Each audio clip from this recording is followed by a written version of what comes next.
ఈ 5 రాష్ట్రాల ఎన్నికలకు ముందు ఇరాన్‌తో అమెరికా జరుగుతున్నటువంటి యుద్ధం నేపథ్యంలో గతంలో మనకున్నటువంటి ఒప్పందాల మేరకు తెచ్చుకుంటున్నటువంటి ఆయిల్, చమురు ధరలన్నిటి కూడా యథావిధిగా ఉంటాయి, పెంపులు అనేటువంటివి చేయము అని చెప్పినటువంటి పరిస్థితి.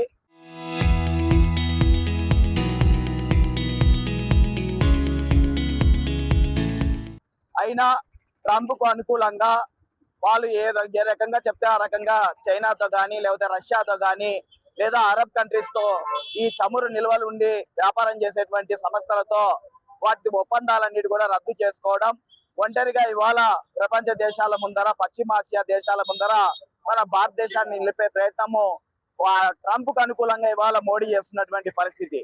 ఈ విధానాన్ని తొలి నుంచి కూడా భారత కమ్యూనిస్ట్ పార్టీ సిపిఐగా, ఇతర ప్రజా సంఘ శక్తులుగా, మేధావి వర్గం అందరూ కూడా తీవ్రంగా ఆక్షేపించారు. మీరు భారతదేశానికి ప్రధాని గాని, అమెరికా అధ్యక్షుడు ట్రంప్ భారతదేశానికి ఆధీనంలో ఉంచేటువంటి చర్యలకు ఏ రకంగా అంగీకారం తెలుపుతారని చెప్పేసి మోడీని విమర్శించారు.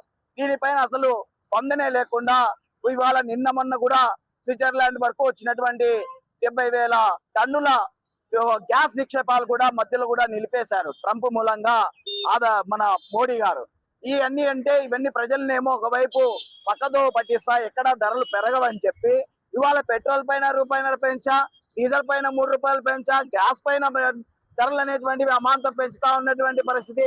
సామాన్యులకు తీవ్రమైన ఇబ్బందులు ఎదుర్కొంటా ఉంటే ఇవాళ నరేంద్ర మోడీ ఇవాళ గ్యాస్ ను లేదా పెట్రోల్, డీజిల్ ధరలను వీటన్నిటిని నియంత్రించాలంటే, చమురు అనేటువంటిది అందరికి అందుబాటులోకి తీసుకురావాలంటే ఇవాళ వారాంతంలో ఆదివారం రోజు సౌత్ స్టేట్స్ కొన్ని కంప్లీట్ గా ఉన్నటువంటి 6 రాష్ట్రాలు, అలాగే మనతో పాటు యూపీ, ఇంకో చోట 2-3 నార్త్ రాష్ట్రాలన్నీ కూడా ఆదివారం పూట పెట్రోల్ బంకులు బంద్ చేయండి, ఎవరు కొనుగోలు చేయకండి, పొదుపుని పాటించండి అని చెప్పేసి మాట్లాడుతూ ఉన్నారు.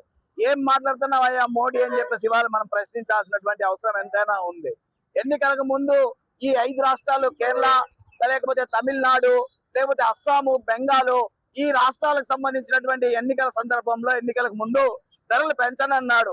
విధేయుడుగా ఉంటాను భారత ప్రజానికానికి, దేశ ప్రధానిగా అని చెప్పినటువంటి నరేంద్ర మోడీ ఎన్నికలు అయిపోతానే వాళ్ళ పొదుపు మంత్రం అని చెప్పేసి ఇవాళ పెట్రోల్, డీజిల్ దానిపైన కుదేలు వేసేటువంటి పరిస్థితి.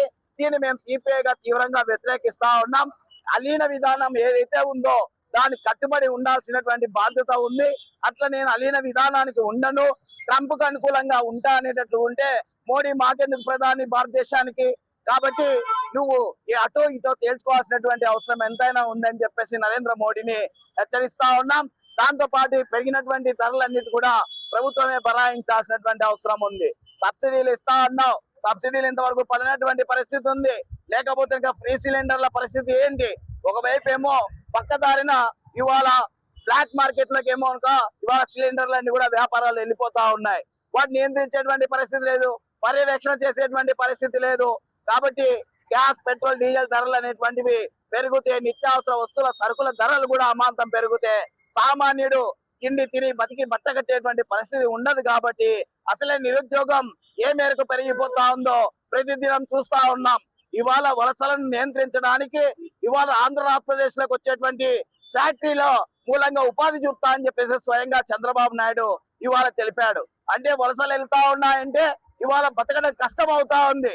ఒకవైపు కేంద్ర ప్రభుత్వం అమాంతం ధరలు పెంచుతా ఉంటే కనుక వాటి ప్రశ్నించాల్సినటువంటి తెలుగుదేశము, వాటికి అనుకూలంగా ఉన్నటువంటి కూటమి ఎంపీలు మౌనంగా పాత్ర అక్కడ పార్లమెంట్ లో పోషిస్తా, ఇక్కడికి వచ్చి ప్రజల్ని మాత్రం మీరు ప్రజలకు ఇవాళ హితువులు చెప్తారా అని చెప్పేసి మేము దీన్ని తీవ్రంగా వ్యతిరేకిస్తా ఉన్నాం. దాంతో పాటు నరేంద్ర మోడీ చెప్తా ఉన్నాడు, మరోవైపు చంద్రబాబు నాయుడు గారు కూడా వంత పాడుతా ఉన్నారు. మూడో బిడ్డల కంటే 30,000, నాలుగో బిడ్డల కంటే 40,000 ఇస్తాడంట. ముందు గ్యాస్ ఇంటింటికి ఉచితంగా ఇస్తా అన్న గ్యాస్ ను, పెట్రోల్, డీజిల్ ధరలు పక్క రాష్ట్రాలతో పోల్చుకుంటే 10-12 రూపాయల వ్యత్యాసం ఉంది. వాటిని తగ్గించడానికి ప్రయత్నం చేయి. సిగ్గుండాలి చంద్రబాబు నాయుడికి, ఈ కూటమి ప్రభుత్వానికి. బీజేపీకి భజన పాడడం మానేసి రాష్ట్రం పైన, పరిపాలన పైన చంద్రబాబు నాయుడు దృష్టి సారించాలని, లేకపోతే రానున్న రోజుల్లో తగిన మూల్యం చెల్లిస్తామని చెప్పేసి హెచ్చరిస్తా ఉన్నాం.